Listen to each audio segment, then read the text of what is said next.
Hey, come see us on tour. We'll be in Chicago, Grand Rapids, Michigan, Duluth, Georgia, right outside of Atlanta, Jacksonville, Florida, Tempe, Arizona, and Burbank, California. Go to jimmydore.com for a link for those tickets. We have special guests with us, ladies and gentlemen. Mel K spent 20 years in media, film, and investigative journalism in Hollywood, right here where I am in Hollywood, before moving to New York City to launch her podcast, The Mel K Show. The show addresses issues of one world government, increased surveillance, and the ongoing effort to increase centralized control of our lives. Her forthcoming book, America Anonymous, Restoring Power to the People, One Citizen at a Time, is slated for publication this fall. Please welcome back to the show, Mel K. Hey, Mel, how are you? Hey, buddy, how you doing? Excited to be here. So what is the launch date of your book? We're looking at Labor Day. And I cannot wait because I feel like we all need to have a meeting right now of Americans Anonymous and actually like figure out what we're going to do with with this country. So tell me, how did you pick that? That sounds very much like Alcoholics Anonymous, right? And I know that was intentional. So tell people why you chose that. Well, I chose it because, I had been going around the country for the last 3 years speaking out against many things, mainly the United Nations and the agenda with the international banking cartel and all of that. And I realized everywhere I went that it was getting more and more clear that there was no left and right, Republican and Democrat, that most people just thought our government was corrupt to the core. There was nothing they could do. They felt like, the government was not on our side, actually, that it was after us, it was taking away our liberties. And I was seeing that the conversation was going more and more towards, it didn't matter what side you were on, it just mattered that people felt that our country has become unmanageable and we are not living the way that we should. We deserve far better than this from our country, let alone from our government.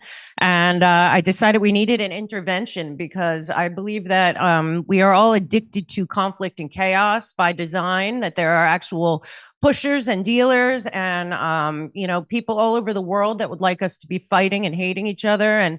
And there's just a lot of toxic energy out there. And I really think most Americans actually want the same things, which is a government that functions, a country that is safe, peace and prosperity, and for the government to do their job and leave us alone. So I kind of go through that, and I start all the way back at Plato to today and government and define liberty. And I actually believe that our country is a problem, and the problem is us. Every citizen needs to take everything that's happening very personally, or we are not going to turn this around. So, what you talk about the forgotten history of our nation's founder, that what our nation's founders envisioned for this country. What have we forgotten? Well, I think first and foremost, we've forgotten that life, liberty, and the pursuit of happiness mean things. They don't mean, that the government gives you things. It means that the government protects your liberty, protects your rights, protects you from itself, but from tyranny. And frankly, that during the 10 years leading up to the Constitution and the writing of the Constitution, these people didn't get along. They didn't agree on everything. There were full out brawls and fights. But you know what they agreed on? They agreed on freedom. They agreed on sovereignty, and they agreed on inalienable rights. And they had to make it work, and they did. And I just feel that we are all in a place where we, the people of the United States, have been replaced by corporate donors and lobbyists and the military-industrial complex war-for-profit machine. And most of us right now don't even know the Constitution or the Bill of Rights and where exactly the line should be drawn, and we're not drawing them. I like that you put the Bill of Rights in there in the book, which is nice. So, I think a lot of those, couple of those Bill of Rights, they seem very right wing, and they would be considered that today. I was a Democrat my whole life up until 2016, and people now, things that used to be just considered American or liberal in the larger sense of not illiberal, now are considered right wing. Just basic freedoms and like how America became pro censorship. It's crazy. Go ahead. Where it is for me, though, in my head, is I kind of followed. I had early in Hollywood, I'd gone into recovery. I understood what it was about. I understood what rock bottom was about, what it looked like, and I feel like we've all been fed such toxic nonsense. And the biggest thing I think is and the hardest part for people that do go through recovery is the step where you have to actually delineate your wrongs, the things that you've done, take accountability for it, and put it out there.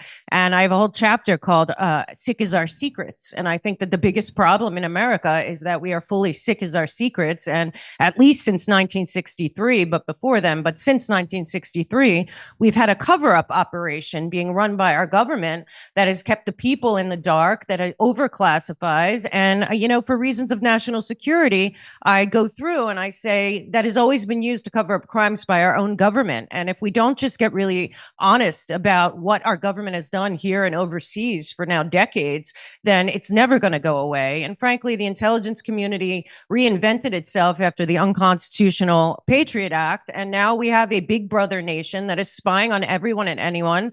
And until we start to dismantle that entire group, I mean, when you think about it, every CIA director, every FBI director since 63 obviously knows what happened to JFK and RFK and Martin Luther King and everything else. And yet we don't. And we should know. And these people need to be held accountable. And until we're honest as Americans that we've had enough and we want it all disclosed, we're going to just keep perpetuating the cover up. So you're saying it's not good if the government keeps secrets from its people? No, I think that's very bad. You don't think it? You think it's a bad thing when the intelligence community doesn't work for the president, in fact, assassinates the president, and then keeps the secrets about those things? And to the point where how disappointed were you that Donald Trump didn't reveal the JFK files? I was pretty disappointed, but now when I look back, I question. Honestly, I think a lot of people around him didn't want to, but I think it was a big disappointment to me. It still is. There's a lot that needs to be disclosed, but until the American people can get one step behind, I mean, there's people out there that if you criticize our government at all, they think something's wrong with you, and no, it's the other way around. So. I hope that is disclosed, but I think we have a lot to be disclosed. I mean, the fact that we're sitting on the Jeffrey Epstein case when it connects to so much stuff and nobody's been questioned, nobody's been held accountable. I mean, that's a very big deal. That connects all the way to everything that's going on in the world right now. So, I mean, we got to start from the top. And even if some of these people are dead, they brought up people after them to keep the secrets. It's like a mafia, and they're all made men running our intelligence community. And they just keep adding to it. I don't think people realize how bad it actually is, Mel. Of course, you did. You wrote this book. But what I said to people is that people think that our government is corrupt in the normal corruption ways. Like, Joe Biden got his son a no-show job at an energy board, a company on board an energy company in Ukraine, and he made a couple $1 million. Trump's kids did some deal with the Saudis for that's like regular corruption. But what they don't realize is that everything, the whole entire government, you're living in an oligarchy, that your vote actually doesn't matter, that they don't even care about what you think, that they're getting together. When there's a session of Congress, do you really think they're in there trying to figure out how to help workers or students or elderly or sick people or anybody except the handful of donors that actually run this? I saw Reid Hoffman get interviewed by Jake Tapper. Jake Tapper actually did journalism. That's why it was so shocking. It stood out. And he talked about why does people like him have to get to have so much influence? And he said, well, I just advocate when I have a meeting with Joe Biden, Reid Hoffman, who's the top donor for the Democratic Party. And he said, I just advocate for what's best for America. And if you just flip America to the billionaire class, he is exactly doing that. He's advocating for what is best for billionaires, not what's best for America. So people don't realize that when they have a meeting of Congress, a session of Congress, that's a meeting of people getting together, figuring out how to do the bidding of the oligarchy, right? Correct? Yeah, correct. I mean, the way I look at it is that we have a country that has been captured by a public-private partnership that runs our country like they're the parent company here. Yeah. And what they're doing now, in my opinion, after the controlled demolition of America and having their own color revolution here, they are liquidating our country. And these people, it's this public-private partnership. They, in my estimation, travel around in Davos, the World Economic Forum, and all the tentacles of the UN, which are largely money laundering operations with their international banking cartel all the way up to the BIS. They are deciding things for us as if they are the parent company. And then, I mean, how can people not think that Larry Fink is the most powerful person in America? I mean, the truth is that Larry Fink is on the board of the World Economic Forum. He's the creator of the Great Reset and the ESG score model. He's also on the Council of Foreign Relations. He's also, BlackRock is the only financial firm that apparently can freely do business in communist China. And people don't also realize communist China is the like VIP belle of the ball in Davos and at the United Nations. So Larry Fink is doing a lot of stuff. Reid Hoffman's on the board of the parent company running America. And frankly, I think that they're all invested financially and in every single way. When Barack Obama signed us on without our consent, without people even knowing what Agenda 2030 was in 2015, these guys started investing all of their money, time, effort, and energy in a post-America world where their big money was going to come from the 1.8 billion in China and the 1.6 billion in it's something like that in India. And America really was just going to be kind of cast aside because of global governance, global everything. And frankly, they are well on their way to their one world government top down. And we have a lot of people inside DC. You know, I think lobbying should be totally legal. It's legalized bribery. NGOs should not get 1 cent of taxpayer money. They're all funded by the billionaires like Reid Hoffman. And above and beyond that, frankly, I think that they are done with America. The question is, are we done with America? And that's where it has to go back to, is we the people. You know, the number 2 guy to Anthony Blinken that's running the China policy in the Biden-Harris White House used to be the head of the International Investing Institute at BlackRock. BlackRock is running our country from the highest level with a handful of other billionaires, and they don't even hide it if you just follow the money. And frankly, the people in Senate and Congress, they're just handlers, you know, making sure that everything goes along the way to what the end goals are, which is track and trace totalitarian surveillance worldwide, where we're all in a global public infrastructure and we have no freedom whatsoever. And the fact that they've gotten this far is truly terrifying. And where we are now is it doesn't matter who wins if we, the people, don't stop, you know, letting it happen. So you mentioned Agenda 2030. Tell people what that is. Okay, well, Agenda 2030 was originally Agenda 21, but then it changed to Agenda 2030. But basically, it is the 17 sustainable development goals, which are not sustainable for the planet or for the people. It's sustainable for the billionaire globalist oligarchy and their international banking partners to keep power for the next 100 years. They feel that the technology has gotten to a place where they can kick us into what they call the 4th Industrial Revolution and control the great narrative. This is all on their own websites. And the first thing that Agenda 2030 basically says is nation states no longer work. Global issues, global problems require global governance. Global governance requires a tight-knit group of people deciding for the planet what is best for the planet.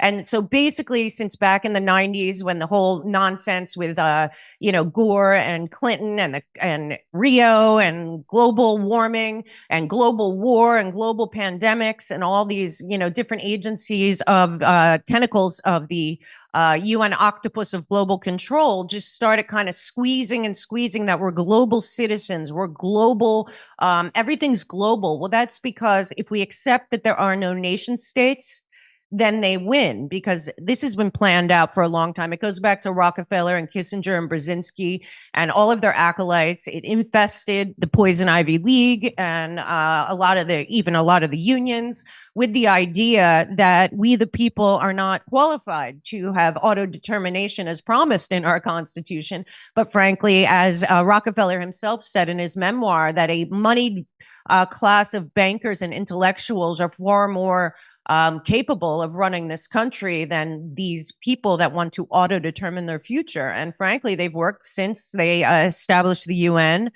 to get to where we are now. And the Great Reset was the Great Reset, but it had nothing to do with us. It had to do with financial control. And everything that we're transferring, I'm telling you, I've gone through the money for the World Health Organization, the UN, UNESCO.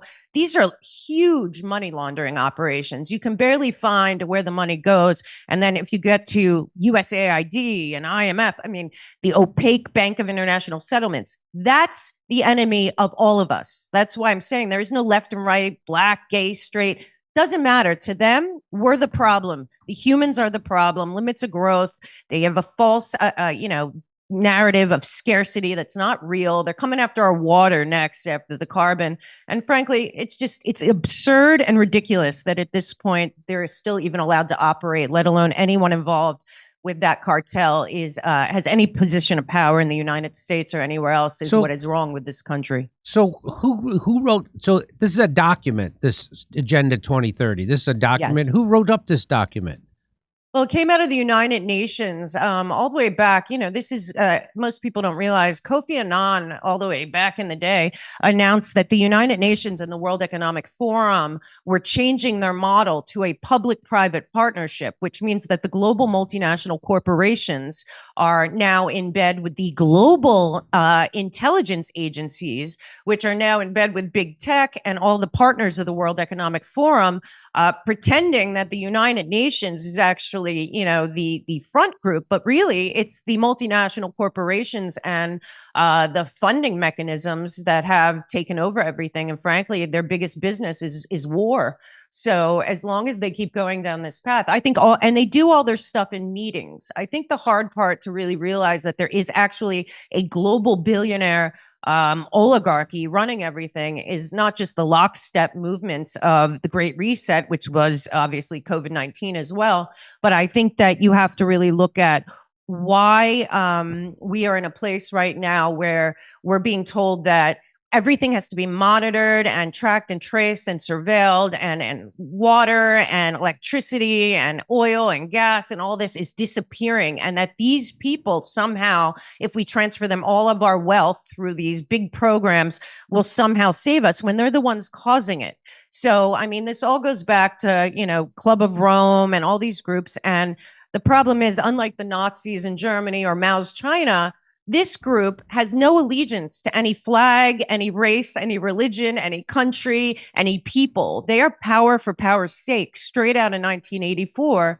And frankly, they don't care about any of us. They look at us like we are a class below them. I mean, Chatham House and their partners, Council of Foreign Relations in America, I'm not even sure the UK and the US ever separated, if you look at Kissinger. But, they blatantly say that there's a super class of people that are above everyone else, and that those people somehow are entitled to decide for 8 billion people on planet Earth how we should live our lives. And that is really where they're headed.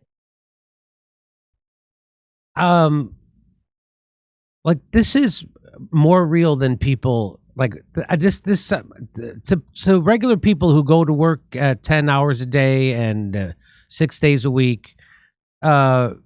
Do you think that this kind of message will land with them? Do you think, when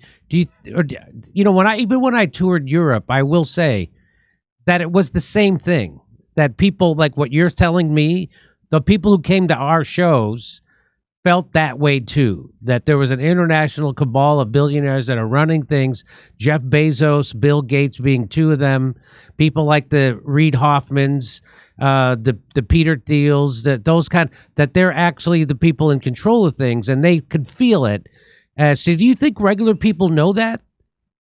I think they're starting to know it. I think it's becoming more and more obvious. I think that the whole censorship industrial complex and the revelations that have come out about the weaponization of the government, but something happened in America that people really need to understand and grasp. And we're all on the same team when it comes to what is, I think, the most dangerous situation we have facing us in America, which is after 9/11, the Patriot Act, which was written before 9/11, was finally passed. And I'm sure everyone saw Ron Paul telling Tucker that when they brought the Patriot Act to them, Ron Paul's like, this is the most unconstitutional thing I've ever read. And they're like, yeah, but it's called the Patriot Act. We have to sign it. How can we not sign it? Well, what came out of that was a really dangerous, unconstitutional fourth branch of the government. DHS is some kind of Frankenstein agency. You got DNI, TSA, all this stuff. And frankly, they have no oversight. They have no checks and balances. And like Tucker said the other day,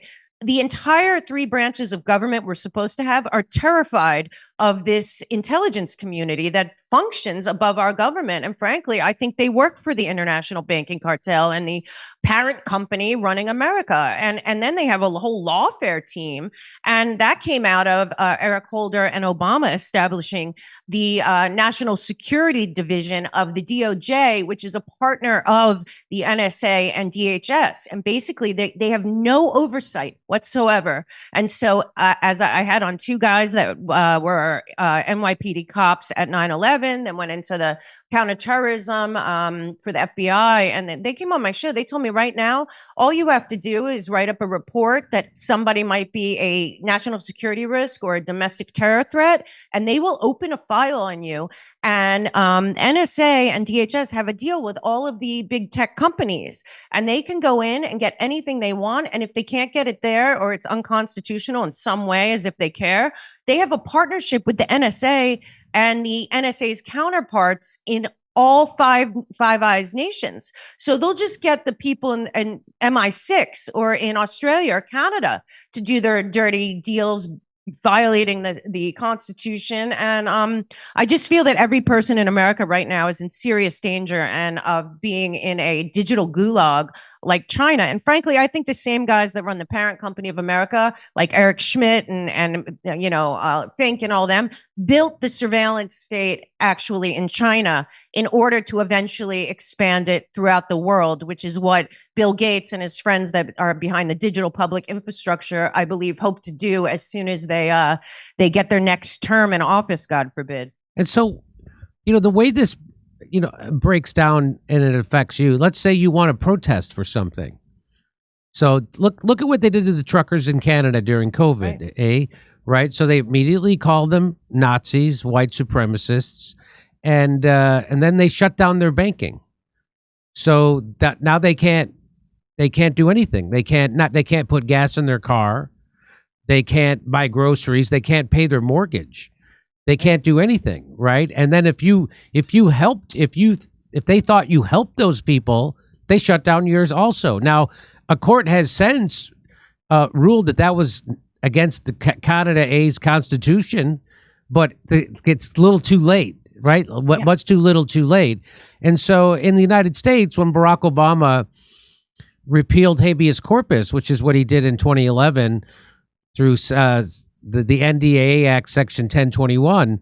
Now all they have to do is say that you're a terrorist of some sort, and you don't get a trial. The Constitution guarantees you a speedy trial. Well, they took that out, right? So now all they have to do is say you're a terrorist, and all you have to do to be considered a terrorist now in the United States, if you say something online on Facebook or Twitter or Instagram that they consider misinformation, they can call that cyber terrorism. Now you're a cyber terrorist, and now they can lock you up and put you away. Now, they're not going to do that to most people, but they're just going to do that to the people that matter, the people who actually are out there leading the protests, people who are out there trying to make a difference, right? So if you want to ever make a protest that we could actually take back your government, because our government has been taken from us by corporations and billionaires, they now have a way to silence you and disappear you. And that's real. There's a reason why they did. Barack Obama didn't repeal habeas corpus for kicks. They did that for a fucking reason. They also go ahead. Let me just put it this. Let me put the question to you this way. So the way we can fight back against this is for people like the system is set up for people like you and me to be divided, right? Yes. And for people like you and me to not want to come together and work together. So how do we break out of that, us hating, because the way the billionaire funded media, owned media, reports every story is in a way that makes us hate our neighbor. I mean, even if it's this boxing story from the Olympics with this XY female boxer, I go in on Facebook last night, my head almost exploded how much people hate each other over this. Right. So how do we come together? How do we get past this us them mentality? Right. Well, that's what the book's about. I identify who the dealers are, who the pushers are, who the suppliers are of conflict and chaos. And frankly, these people are in an abusive relationship with the media. And frankly, I think the 24-hour news cycle is as dangerous as anything else, because frankly, every single story is used to divide us. There's toxic hate, toxic energy. And like I said, I really think that the truth is that we need an intervention. We need to really, unload our secrets of our government. But at the same time, there's so much that we can do, but there's been a conditioning of learned helplessness of it. There's nothing we can do. And frankly, it doesn't matter who the president is if we, the people, aren't engaged, especially locally, because I'll tell you what, the Agenda 2030 people and sustainable development goals and all of that, they've infiltrated every town, every state, every city, every, community all over the country, stealthily over decades. And frankly, everyone can get together in their communities. My suggestion is to have, when I was little and we had robberies in my neighborhood outside of Philly growing up, my dad and all the other parents around the town started a neighborhood watch. We should, in every neighborhood in every town, have Freedom Watch, have throw the R and D and L, whatever, outside, go in with your ego in check and humility and say, you know what, we're all equally being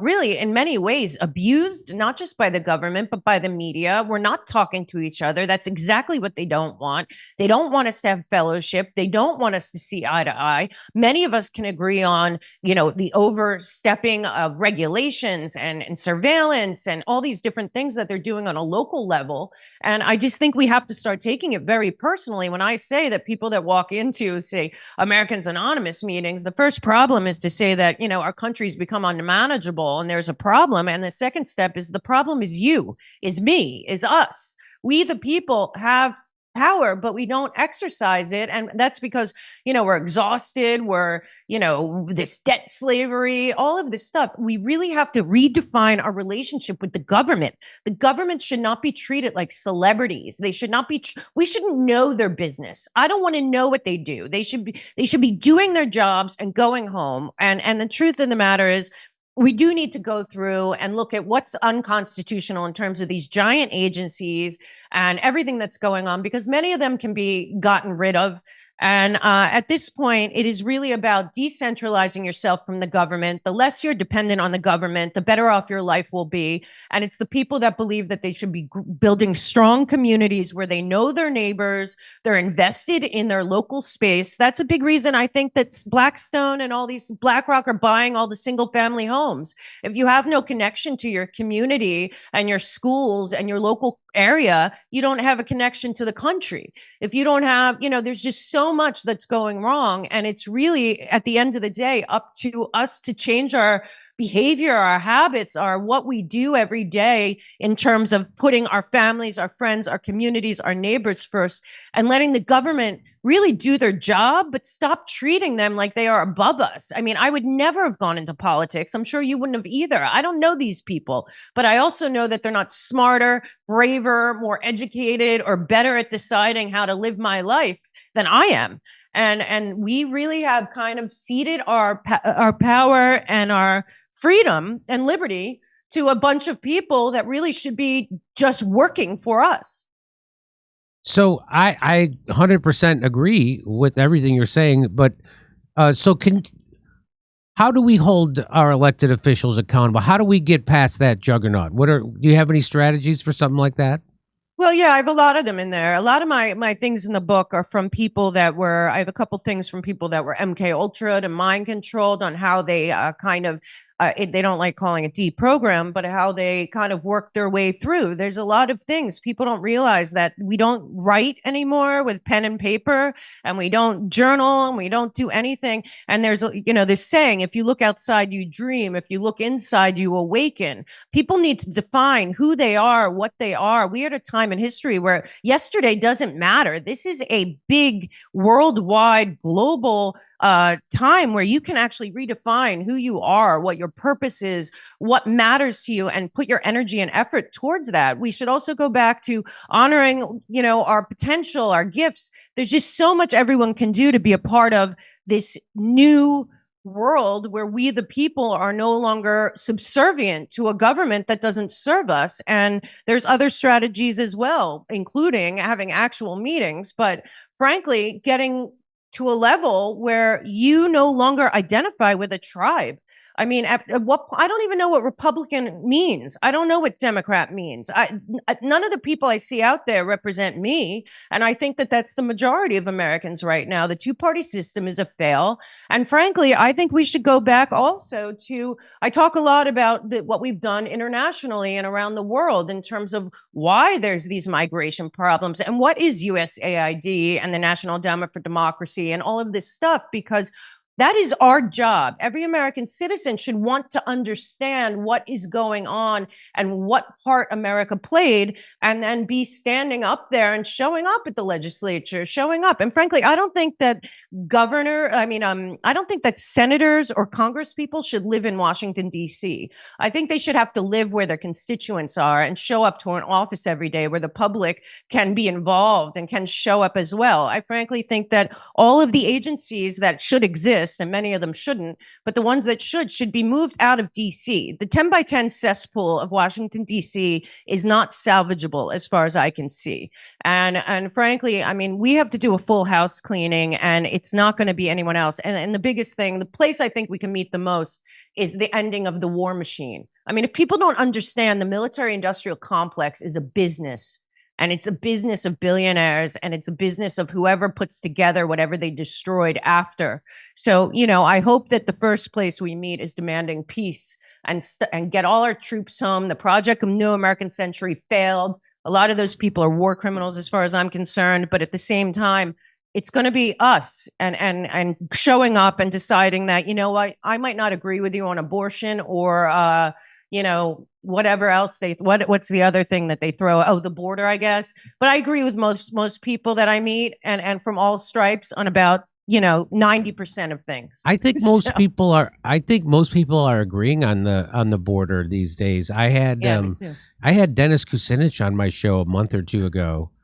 And now Dennis Kucinich, if you don't know him, he was too lefty for the Democrats. They kicked him out of their own party. Right. And so I asked him, I said, hey, what would be your solution for the border? He goes, well, first thing you have to do is you have to shut it down. Right. You have to, and I was like, I was stunned to hear that from him, and that you have to control the border, and it just sounds like common sense. It's actually what Bernie Sanders used to say in 2015.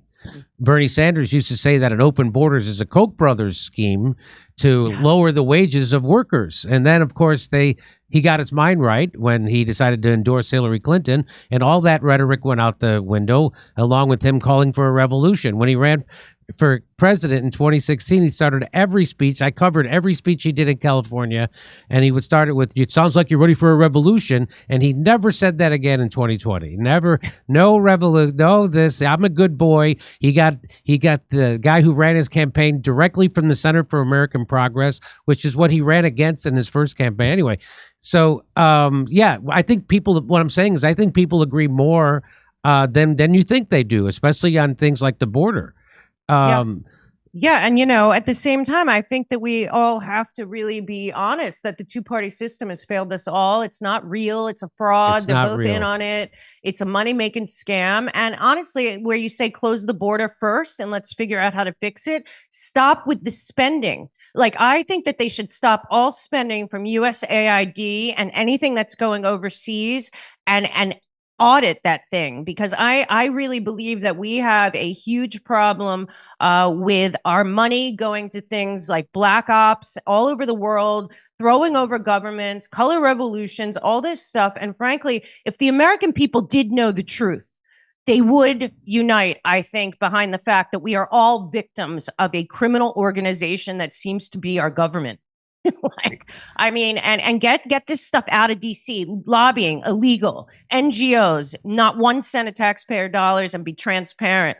You know, get these people out of DC. And I think we got to shut down a lot of stuff and evaluate it. I saw Elon Musk suggested a efficiency board. I don't know who would be on it. You'd be a good person to be on the efficiency board. But, you know, look through the government and find out where the waste is and tell the American people. Because it's not even our money, that they don't even have money. It's all fake. And that's the danger of people out there that are being, you know, lied to about the central bank digital currency. That's your onboard ticket to, you know, digital gulag, track and trace, totalitarian surveillance. So, I mean, if they don't, like Trump says a lot, they're not after me, they're after you, I'm in the way. And I say, no.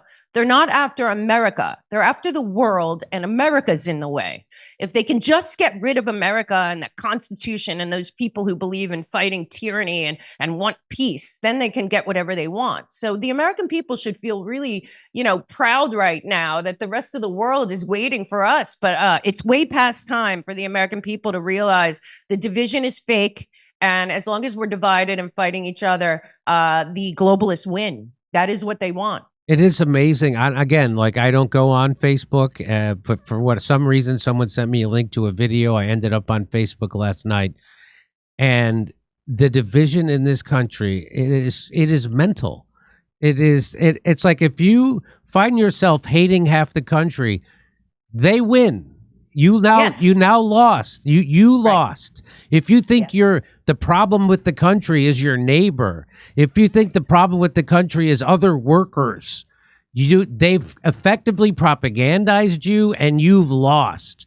And the only way that we could fight back against this is by joining together with those people you claim to hate, just like Christian Smalls did on Staten Island, a black guy who started the first union against Jeff Bezos and Amazon. And who did he organize with? He organized with white Trump voters, right? And so we have to come together and realize that this it's not a two-party system. It's a one-party system disguised as a two-party system. Because I'll tell you, you know, we all know that the people who really run the country are the handful of billionaires who are the donor class, which are the oligarchs. So you have people like Peter Thiel and people like Reid Hoffman and Eric Schmidt. So you got Peter Thiel donating to and Elon Musk donating to the Republicans. You got Eric Schmidt, Reid Hoffman donating to the Democrats. And guess what? They're all in business together. Right. All those they all work together. They all want the surveillance state, and they all work together. They all want the same things. So what's good for when they say what's good for America, they mean what's good for them, the billionaire class. So and the sustainable goals. Sustainable for them. And, you know, Jimmy, another thing people should really start paying attention to when you talk about Facebook or any of the social media, there's a really disturbing document by NATO that I feel is the one world government's military, in my opinion. And frankly, they have a document called The Battle for the Brain, and they literally go through this. And this goes back to Aquino back in the 60s and mind wars and the psychological manipulation. The level of psychological mind control and manipulation that is being done through the internet is on a military grade scale. And if you go and you look up the NATO Battle for the Brain documents, because they're on my website too. I put a lot of things that are going to be disappeared in PDFs on my resource page. You're going to be like, oh my God, they're actually talking about using individual citizens' brains as weapons against each other, and how the battlefield in the future for NATO is in the brains of human beings, and manipulating the brains and minds of people in individuals and groups to fight each other so that they destroy each other and themselves. And therefore, again, the billionaire oligarchy funding it all wins. So, I mean, we have to also realize when we're being riled up and fighting online and losing our minds and think we don't even know these people, They're winning. Every time that we attack each other because we disagree, it's a win for their battle for the brain, and they're winning our brains. Mel K, how far do you live away from Jacksonville, Florida? I live about 2 hours. Oh, I that's think. far. Okay, that's too far. We're Well, coming. you can come stay with me anytime. We're we're gonna be in Jacksonville. That's not close enough, but maybe we'll get down to West Palm soon. I know, but I saw they closed down your improv, so we might have to open a comedy club. So they're now they're doing shows at this theater space. The improv right? moved it over. I forget what it's called, but yeah, maybe that's it. And I'm gonna go lobby them tomorrow to have you. Okay, I appreciate it. Mel K's new book, not yet available, but is it available for pre-order? Yes, pre-order everywhere books are sold. Okay, American Anonymous, Restoring Power to the People, One Citizen at a Time.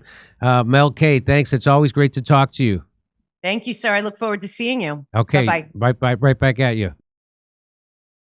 I believe having a substantial percentage of my financial future secured with gold and silver. You know this. That's why I decided to partner with our sponsor, Colonial Metals Group. They helped me set up a safe and secured self-directed IRA where I have access to my assets no matter what the stock market or for that matter what the government's doing. Let the team of experts at Colonial Metals Group help you protect your family's future. We put together a special offer for our audience. Click on the link in the description below or call a special 800 number and you'll receive a safe and up to 10 grand in silver. So the number over at Colonial Metals is 888-910-1419. That's 888-910-1419. Hey, come see us on tour. We'll be in Chicago, Grand Rapids, Michigan, Duluth, Georgia, right outside of Atlanta, Jacksonville, Florida, Tempe, Arizona, and Burbank, California. Go to jimmydore.com for a link for those tickets.